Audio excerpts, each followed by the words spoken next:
Vamos a utilizar un viejo ensayo que habíamos escrito acerca de los carteles en el mundo civilizado.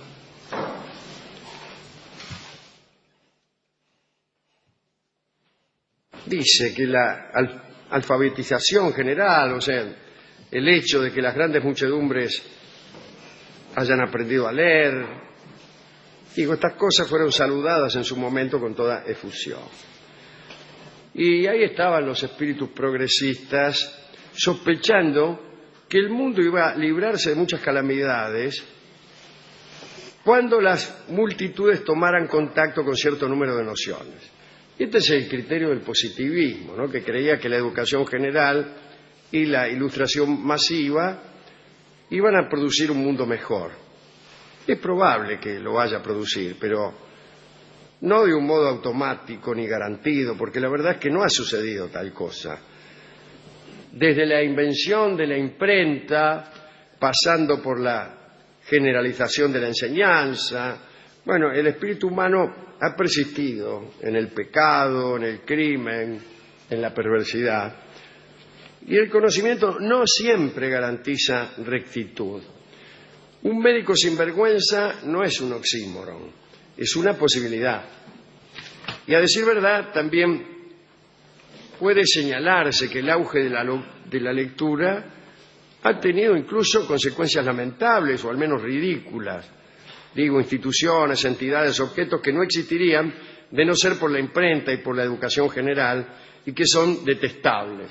Por ejemplo, los avisos publicitarios, las revistas de crucigramas, las guías telefónicas, las instrucciones para abrir el paquete de jabón en polvo, los aviones que escriben en el cielo, las dedicatorias, la sopa de letras, las iniciales bordadas en un calzoncillo, las tarjetas de saludo de los recolectores de residuos, etcétera, ¿no? Son consecuencias lamentables de la alfabetización. Sin embargo, hay que admitir que así como hay unos sucesos ridículos que son hijos de la imprenta, algunas pequeñas felicidades solo son posibles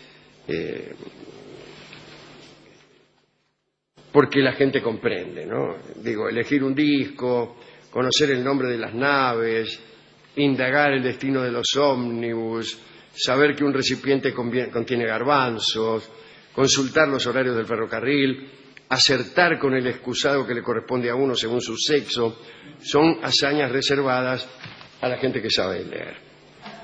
De entre los sagrados que nos depara el mundo alfabetizado, vamos a señalar uno, que es la proliferación de carteles. Sin los carteles nuestra vida se complicaría enormemente. ¿Cuántas cosas hemos aprendido gracias a los carteles?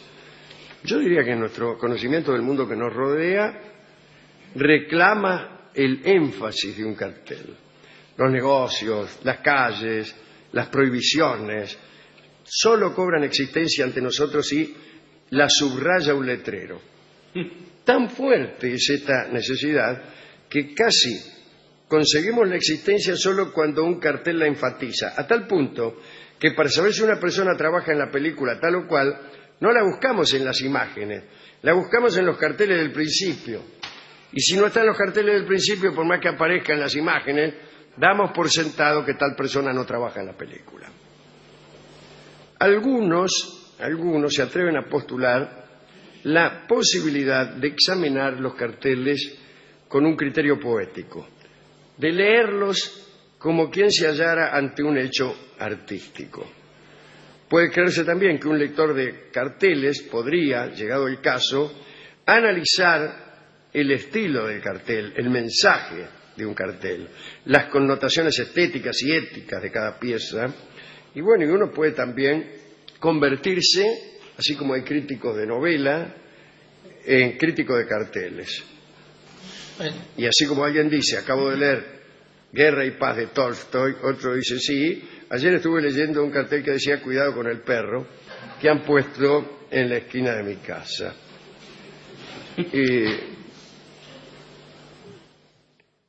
Hay muchas preguntas que hacerse, ¿no?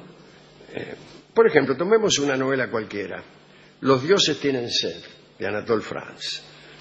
Bueno, siempre será una obra admirable sobre la Revolución Francesa, no importa donde usted la lea. Por ejemplo, si el libro está colocado en un estante de la biblioteca, es un libro sobre la Revolución Francesa. Si usted coloca ese mismo libro en la cumbre del monte Ararat, también sigue siendo un buen libro sobre la Revolución Francesa. En cambio, si el cartel prohibido pescar estuviera en medio de un bache, sería una crítica irónica al municipio, y en un río sería directamente una prohibición, una advertencia. O sea que, de acuerdo a donde usted lo ponga, cambia el sentido. Cambia. En el río, una advertencia. En un bache, una crítica al municipio. En medio del desierto, en la puna de Atacama, un disparate. Sí. Y esa es la verdadera razón por la cual no se coleccionan los carteles del mismo modo que los libros, porque cada cartel está íntimamente relacionado con el lugar de su emplazamiento. No tiene sentido llevarse carteles a la cama para leerlos antes de dormir. Se puede establecer también que el género de carteles admite su división en cuerdas de distinto tono. Quiere decir que hay carteles graves, contundentes, románticos, épicos, psicológicos, apocalípticos. Tomemos, por ejemplo, el clásico cartel "No hay más localidades". Es un cartel filosófico, pero el contenido denota el implacable paso del tiempo, sus consecuencias irreversibles. Es también una metáfora sobre la huida de la juventud, o acerca de lo inútil que es insistir en ocupar lugares que ya no son para nosotros. Por eso es que su lectura, No hay más localidades, nos deja siempre una sensación de tristeza y desencanto. Un caso diferente es Prohibido andar en bicicleta por el andén. Es un cartel de aventuras. Después de leerlo, uno imagina episodios vertiginosos con hordas de muchachones que se llevan por delante a las viejas, ¿no? También hay carteles que nos ubican en la puerta misma de la paradoja. Tal es el caso de Prohibido conversar con el conductor, que es un letrero que cunde en los colectivos, ¿no? Lo primero que uno se pregunta es ¿cuáles son los verdaderos alcances de esta prohibición? ¿Rige solamente mientras el chofer trabaja o tiene vigencia perpetua? No, bueno. Bueno, si jamás se puede conversar con el colectivero, nada cuesta imaginar lo terrible que debe ser la vida de estos trabajadores condenados a una incomunicación absoluta por una resolución municipal. Otro cartel paradójico, Prohibido fijar carteles, que es al mismo tiempo la enunciación y la violación de una norma. Sábato ha dicho que toda obra de arte no es otra cosa que una descripción del alma del artista. Por ejemplo, ese campo de trigo pintado por Van Gogh poco nos dice sobre la agricultura francesa y en cambio permite vislumbrar las angustias, las ansiedades, los temores del pintor.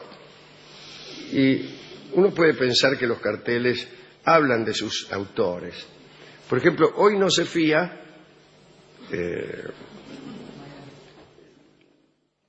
vemos al autor del cartel, un ser desconfiado, mezquino, amigo de las cuentas claras, orgulloso de su avaricia, ¿cierto?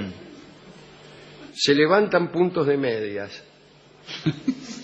Nos descubre a una tímida dama, temerosa de que alguien pueda sospechar que levanta otra clase de puntos, ¿no?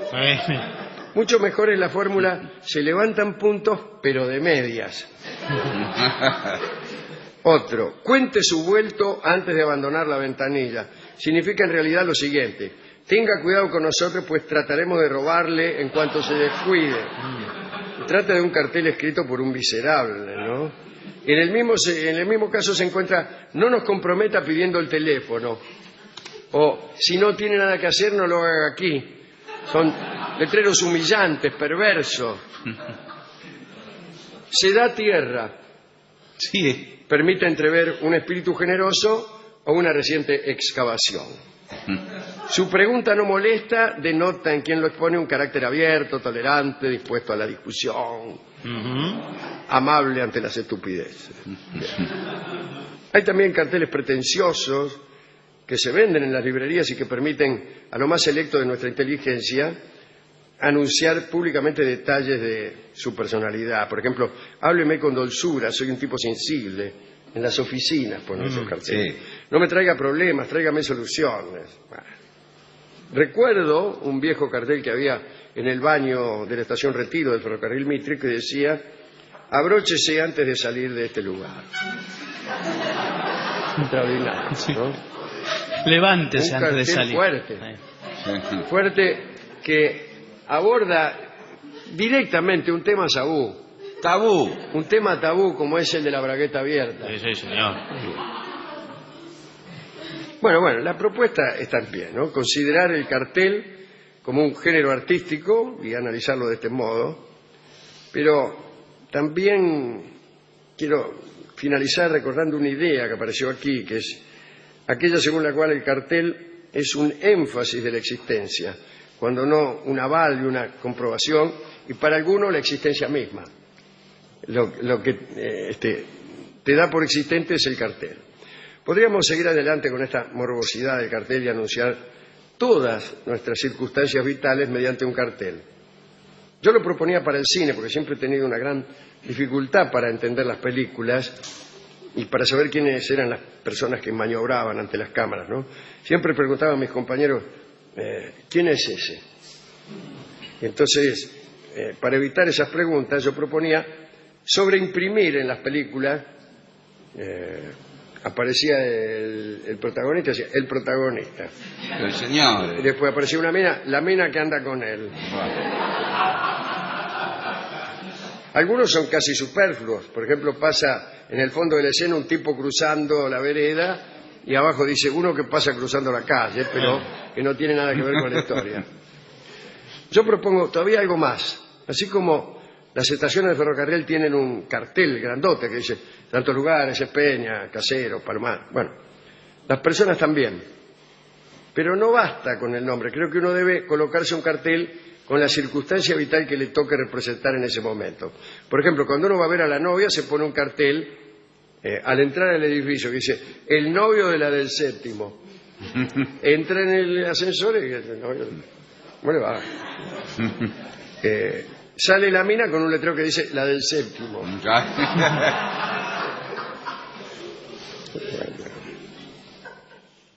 Incluso para evitar alguna escena, a veces vos tocas el timbre y sale la mina y dice tu exnovia. Claro. Se ahorra toda la despedida. Sin embargo, creo que lo más secreto, lo más valioso del mundo, lo más grave, lo más importante no puede ser rotulado, ¿no? Aquello que pretendemos designar como Gillespie no es más que una comodidad de la lengua. Aquello que pretendemos abarcar diciendo Barton, lo mismo. De manera entonces que otra posibilidad es la abolición lisa y llana del cartel, porque el cartel es una petición burguesa, lo descubro aquí al final. Es una petición de escalafones, de orden, de rigurosidad, aún allí donde la rigurosidad, el orden y el escalafón no caben. Por eso todo lo que está retulado y acartelado es enemigo de la fe poética. Y esto me dirán ustedes de lo contrario de lo que usted viene diciendo desde hace un rato, a saber, estudiar el cartel con fe poética. Y justamente por eso, porque la poesía, la vida misma, está llena de contradicciones tales que no podemos abarcar mediante la pretensión cristalizante de un cartel, y porque la poesía tiene multitud de significados. Y entonces, una cosa es un puñado de arena, que puede decir arena, pero también necesita otro cartel que diga aquello que es imposible de ocultar, la materia de la que están hechos los desiertos. Claro. Toda cosa significa más de una cosa, si es que uno es poeta, ¿no? Así que, para ponerle un cartel a algo, ese algo tiene que ser siempre lo mismo. El cartel de la estación Sáenz Peña funciona porque Sáenz Peña siempre es Peña. En cambio, el cartel el novio de mi hermana no funciona porque no siempre el mismo tipo es el novio de mi hermana. De donde extraemos una última enseñanza, que es lo lo deliciosamente efímero de los sentimientos humanos y lo tedioso y permanente de las estaciones del ferrocarril. Hemos ido a la discoteca y le hemos contado estos pensamientos acerca de los carteles. Está el cartel que dice Está el discoteca. cartel que dice Sí. no moleste. Sí, también.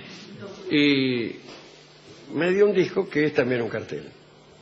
¿Qué le digo? ¿Cuál es? Y vamos a escuchar ahora el tema que se llama Kilómetro 11, que evidentemente es un cartel Sí. señalado en un miliario o en una estación. En un lugar correcto debe En un estar lugar también. correcto.